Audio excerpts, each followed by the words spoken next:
আপনি জি। কত করে কিনেছেন? আমি 45 টাকা করে কিনেছি। আপনি কি বিক্রি করবেন না নিজে খাবেন? হ্যাঁ, আমি বিক্রি করবো বাজারে। কত করে বিক্রি করবেন আপনি বলেন তো? আমি 50 টাকা করে বিক্রি করে দেবো। 50 টাকা, তাহলে কেজি প্রতি 5 টাকা করে লাভ থাকবে। না না, ভাড়া আছে আমাদের।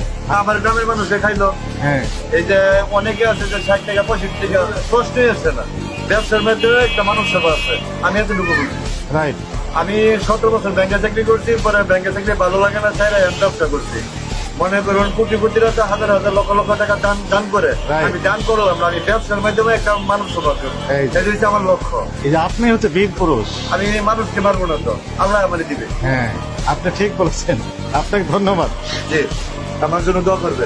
গ্রামের সাধারণ মানুষ সারাদিন কাজ করে খায়, 5 টাকা তাদের জন্য অনেক কিছু। অনেক কিছু। আর এই অনেক কোটিপতির জন্য 5 টাকা 20 টাকা কিছু না। এবং মানুষে আমাকে ভালোবাসে, গ্রামের মানুষরা দোয়া করবে তো, অনেক দোয়া করবে, ভালোবাসে আমাকে। ভালোবাসবে, দোয়া করবে এবং আপনার রুজি রুটিতে বরকত হবে। আপনাকে বুঝতে হবে এটি। আমি আল্লাহকে চিনি। হ্যাঁ, শেষ। আপনার